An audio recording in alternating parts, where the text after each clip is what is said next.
This is the book Whingdingdilly by Peet. Now, my sons, Zachary and Quentin, used to love listening to Peet books, so I hope my grandchildren enjoy it too.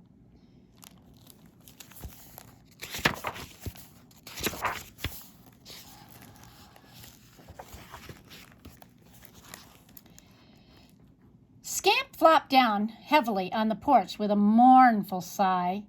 The old farm dog had been in a miserable mood for weeks and no one knew why. Not even his best friend, Orvry Jarvis, could guess what the trouble might be. Before the dark mood crept over him, Scamp had been a happy, carefree dog. He was always up early, racing out of the barn lot ahead of Orvry, eager for the boy to finish his morning chores so the two of them could go rambling about the countryside. Now Scamp moped on the porch until Orvry called him, and then he came drooping along at the boy's heels, sad-eyed and listless, not caring how long it took to finish the chores. "What's come over you, old Scamp?" asked Orvry one day. "What makes you so sad?" Scamp's only reply was a dreary sigh. There was no way of telling Orvry that he was tired of being a dog, that he wanted to be a horse, and not just any horse. Scamp wanted to be a great horse like Palomar, the giant Percheron, who lived on the farm just across the road. Back in those days, there were lots of buggies and wagons, so horses were very important. Palomar was especially important. He had won the blue ribbon at horse shows and fairs all over the country, so he was famous. The people traveled hundreds of miles just for a look at the great horse. And Palomar always treated the crowd to a good show by high-stepping around and around his pasture in true champion style. Everyone admired Palomar, but no one ever gave Scamp so much as a glance. No one but his friend Orvry. Scamp often dreamed that he was a famous Palomar surrounded by an admiring crowd. Sometimes, when the dog was sure no one was watching, he would imitate the great horse and go high-stepping around the barn lot with his nose up in the air. Then one day, Orvry caught him at it. "Ho, he chortled. "What are you up to? What do you think you are, you silly old dog?" Scamp had never felt so foolish in all his life. To be called a silly old dog was more than he could bear. And while Orvry was busy feeding the chickens, Scamp went slinking out of the barn lot and on down the road. He was running away. Just where he was going, he had no idea. But after trotting along for about a mile, the dog found himself panting. It was a hot summer afternoon, and much too hot to be trotting about in a shaggy fur coat. And when he came to a dense woods, he stopped. Scamp had heard about this place. People believed that a wicked little witch lived there who possessed great magic power, and if anyone dared to enter the woods, she might turn them to stone or into a toad. But Scamp was in no mood to worry about a little witch, so in he went. It was much cooler in the dark, spooky woods, and ever so quiet. The only sound was the burbling brook running along through a jumble of rocks. The brook finally trickled down to a crystal pond pool near where Scamp stopped to stare at his gloomy reflection. This was the first time he had taken a good look at himself, and more than ever, he wished he were a horse. And all at once, the hair on the back of his neck bristled. Someone was watching, and quickly Scamp wheeled around, looking right and left, and then finally up into the sycamore. There was a little witch leaning out the window of her treehouse. Scamp was on his feet all ready to run when the witch said, "So, you want to be a horse, do you?" And before you could say scat, she flew out the door and down the steps and was nose to nose with the bewildered dog. Why, old Zildy can turn you into a horse in a twinkling, she said, patting him gently on the head. Oh, but I can do much better than that, doggy. How would you like to be something fantastic? The only one of its kind in all the world. A marvelous, magnificent something I call a Whingdingdilly. What do you say? Scamp cocked his head and thought for a few seconds. And then with a wag of his tail, he barked, "Yes!" "Good dog. So we'll get on with it," she cried, snapping a twig off the sycamore. "I don't really need a wand. Any old thing will do. My magic power is all in the words, so just watch." Suddenly, Zildy was dancing about like a grasshopper, waving the twig in the air, and in her high, screechy voice, she recited the magic words. "Diggity, doggity, ziddledy, zump. We'll start right off with a camel hump. The camel hind legs scraddle-dee-doo, with zebra stripes and a zebra tail too. Now for a neckerty-snickerty-snaff with a squarish brown spots just like a giraffe. Clumpity-mumbo-jumbo cudgelephant, here's the big feet and front legs of an elephant. Zum-zum-zaroot, most anything goes, so how about a rhinoceros nose? Then elephant ears kerflippity-flop, and reindeer horns zilly-zop out of the top. "I've done it! I've done it!" Zildy cried gleefully. "There you are, dog, the one and only Whingdingdilly. Go take a look at yourself." The sudden change had made him dizzy, and Scamp tottered unsteadily on his new set of legs as he turned around to face the pool.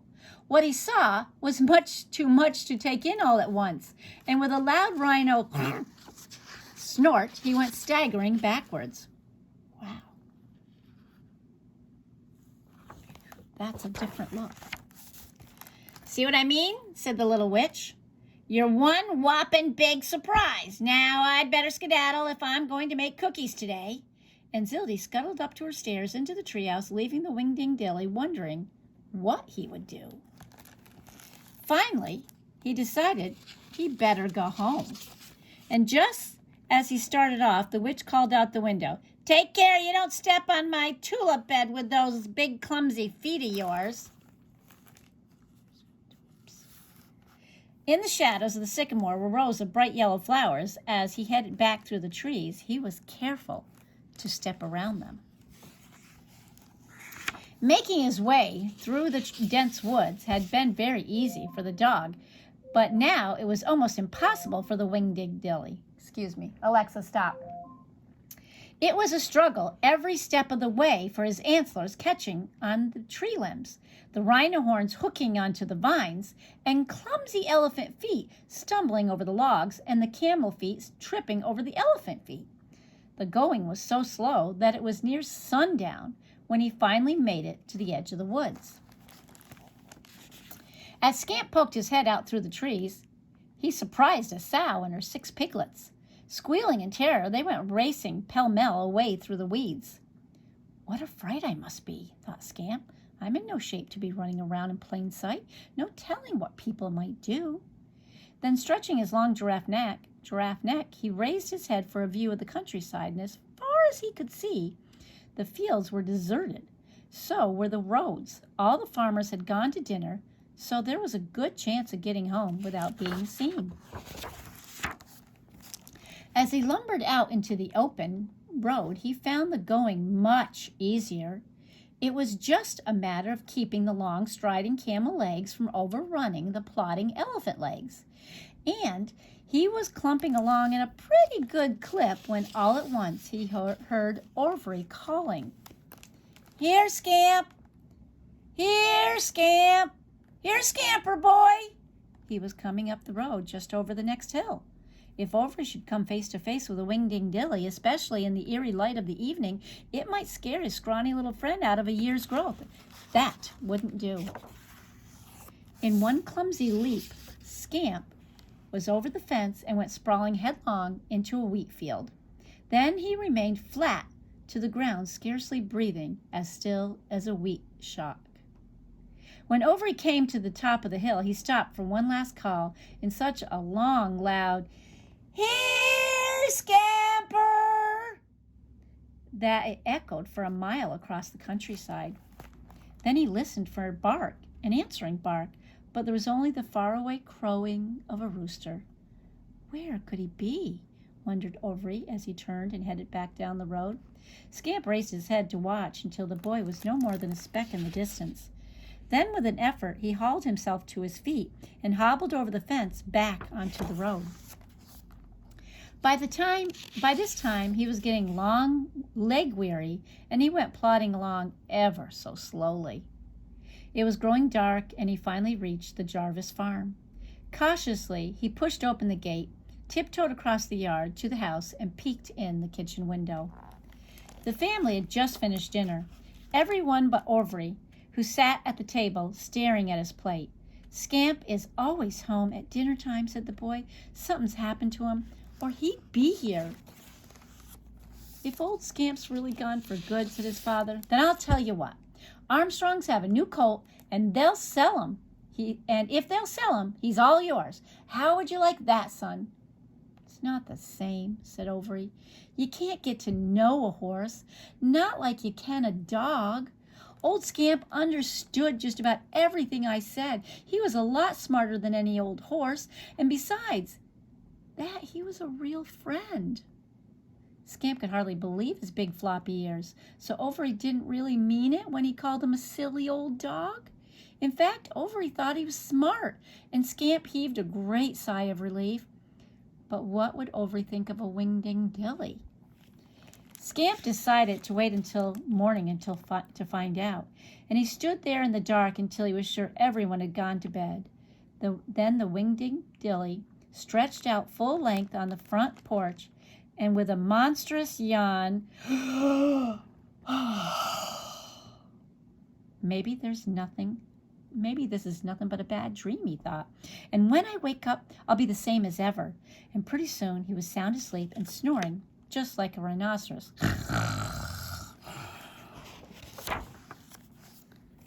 The next thing Scamp knew, it was morning, and Overy was shouting, "Dad! Mom! Come quick! There's a thing! A great big thing out here!" The Whingdingdilly struggled to his feet, looking wildly about for the big thing, and then suddenly he remembered that he was the thing and went stumbling backwards off the porch and out the yard, and in one clumsy leap, he was over the fence and galloping away down the road. He was in such a whirl that he didn't see the man driving his cows to the pasture until he was almost upon them. And in a panic, the man jumped in a ditch, and the bawling, terrified cows went crashing through a fence, scattering in all directions. Another man was so shocked at the sight of the gigantic beast, he lost control of his tractor, and the machine went plowing through a haystack to end up in a duck pond. And then there was a near head-on collision with a horse and buggy. The horrified horse left the road in one leap to go scrambling up a telegraph pole, buggy and all. Now the Whingdingdilly didn't dare stop or even slow down. He kept going full gallop all the way back to the woods. Scamp was hoping Zildy would understand his awful predicament and undo her magic spell. And once again he fought his way through the tangle of trees. And when he reached the treehouse, he gave the door a resounding thump with his snout, then watched for Zildy to pop her head out the window. But no Zildy appeared. The shutters were latched and the door was locked and bolted. "If she's gone," Scamp reasoned, "she'll be back sooner or later, so all I can do is wait." It would be a long wait. Early that morning, Zildy had packed her suitcase, spruced herself up in her fancy best, and left on a trip to visit her sister in Massachusetts. She hadn't sailed away on a broomstick like most witches do. Zildy was in no hurry, so she had taken the train. Now she was riding along in comfort, munching on sugar cookies, with no thought whatever of what might have happened to the Whingdingdilly. In the meantime, all the farmers in the neighborhood had formed a small army with guns and pitchforks. They followed the trail of huge footprints straight into the woods. But they didn't dare go in, for now the woods were more frightening than ever. "We'll wait him out," said Big Moose Mulford, the leader of the army. "The minute the monster shows his face, powie, we'll pop him off." The farmers stood watch on into the evening, and then on all through the night. And when the morning came, there was still no sign of the monster. "From now on," yawned Moose, "we'll split up into bunches, with some taking the night watch and the others taking the day." But after watching the woods night and day for a week, the biggest thing to come out of it was a rabbit. By the time news of the monster had spread all over the country, all the way to Central City, and finally to Claxton J. Pringle, the great showman. C.J.'s Pringle Palace of Living Wonders towered majestically above the city square. Over the main entrance was a sign reading, "Menagerie of the Marvelous and the Amazing, the most colossal collection of incredible creatures to be seen anywhere on Earth." The great showman had traveled all over the world in search of spectacular new attractions for his menagerie, and when he read in the newspaper a fantastic giant of a beast was running loose in the country, C.J. was jubilant. "Eureka!" he cried. "Why, if this beast is half of what they say, it could be worth a fortune. But first I must get my hands on the thing." And within half an hour, C.J. had rounded up his roughest, toughest crew of roustabouts, and they took off in their Hubbardson autobus, followed by a 10-ton beast-moving van. The great showman was in a desperate hurry, so he went at top speed all the way, with the horn blaring at full blast, warning everyone to clear the road. And in no time, they came to a stop alongside the woods where the farmers had rushed out to greet them. "If you've come after the monster," said Moose Mulford, "he's somewhere back there in those trees. But you better be careful. He's a real whopper." "The bigger, the better," said C.J. Then turning his men, he warned, "Don't get too rough. I want the beast in one piece." "Easy does it," they promised, and with their lassos, chains, and leg irons, the roustabouts went charging into the woods. By the time Scamp had discovered what all the crashing around in the brush was about, he was surrounded. He tried to run, but after one turn around the sycamore, the men closed in, grabbing onto his legs, his neck, and his tail. And in a fast and furious struggle, they wrestled him to the ground, roped and chained him from head to foot, and then dragged him away through the woods. Aw. "Thunderation!" roared C.J. at the first sight of the giant beast. "He is a whopper! No wonder there was such a big hullabaloo." "Well, say now," he exclaimed, "there's a good name for the thing, a hullabalooper. The super-duper hullabalooper." "Suits 'em to a T," chuckled Moose Mulford. Now that the danger was past, the farmers were a happy bunch. They were laughing and joking while the beast was being loaded into the van, and C.J. Pringle and his crew headed back up the road towards the city. The farmers gave them a rousing cheer. That night, the bewildered and bedraggled super-duper hullabalooper was hustled down a ramp and into the basement of the Pringles Palace and left in a cage with other living wonders of the world. There he remained while C.J. was bustling about the city, getting play cards printed and posters painted to advertise his fabulous new attraction.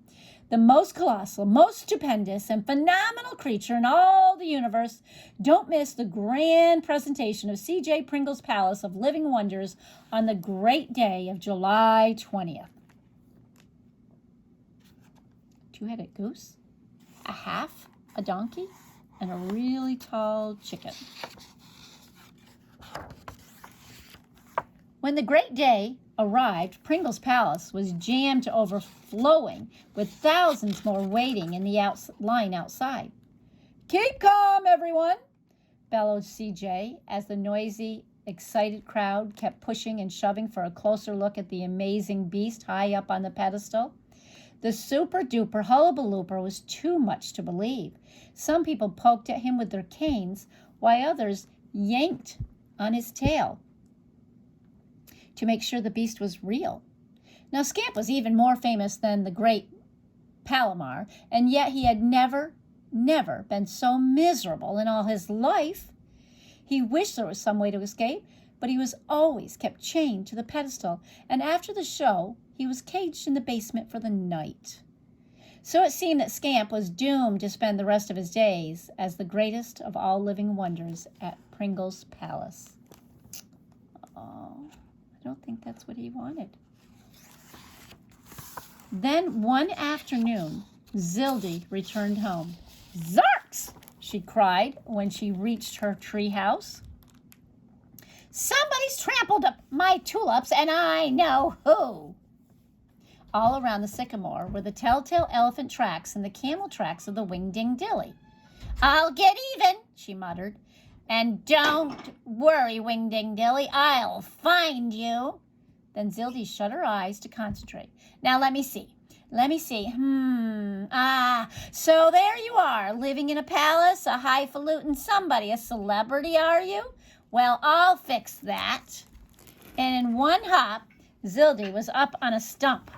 Then, aiming her umbrella in the exact direction of Central City, the angry little witch exploded. "Whammy gazammy, garoomy skaroof, ziggy zum zap, zarudy kerpoof." And all in one great purple poof, the super-duper hullabalooper was gone. In its place stood a plain, ordinary, frowsy, brown dog. The crowd was so flabbergasted that for a full minute they were left gaping in amazement. Then all at once they burst into uproar and shouting, "It's a fake! It's a fake! The hullabalooper is a hoax! We've been hornswoggled! We've been rooked! Claxton J. Pringle is a swindler and a crook!" For the very first time, and the great showman was caught speechless. He, in a huffing and puffing fury, he seized the dog by the tail and the scruff of his neck and hustled him off through the crowd. "Out! Out! Out! Out! And the devil take you!" he bellowed as he flung the dog out the front door. In one bounce, Scamp was on his feet, racing down the street, dodging in and out through the traffic. Now that he was free, there was nothing more to worry about. Finding his way out of the big city was easy to do. Dogs have a fine sense of direction, and by nightfall, Scamp was loping along a dusty road far out in the country. "I'm lucky to be a dog," he said to himself, "with sense enough to find my way home. Even a great horse like a Palomar might get lost in the big city." Scamp had not felt so happy and carefree in a long time, and when he came over the last hill and spied the Jarvis home, he barked joyfully. Then, as he came bounding into the yard, over he leaped off the porch, shouting, "Scamp! Scamp! It's old Scamper! Scamp's come home!" And in a wild, rough-and-tumble greeting, the boy and the dog went sprawling in the grass. "Scamp, you old rascal!" cried Overy. "Where have you been? Where have you been all this time?" "Roof! Roof!" replied Scamp, which was as much as a dog could tell him. And of course Overy would never guess where Scamp had been. Not in a zillion years. The end. Now, the boys really enjoyed that. I hope you kids did too. I love you guys.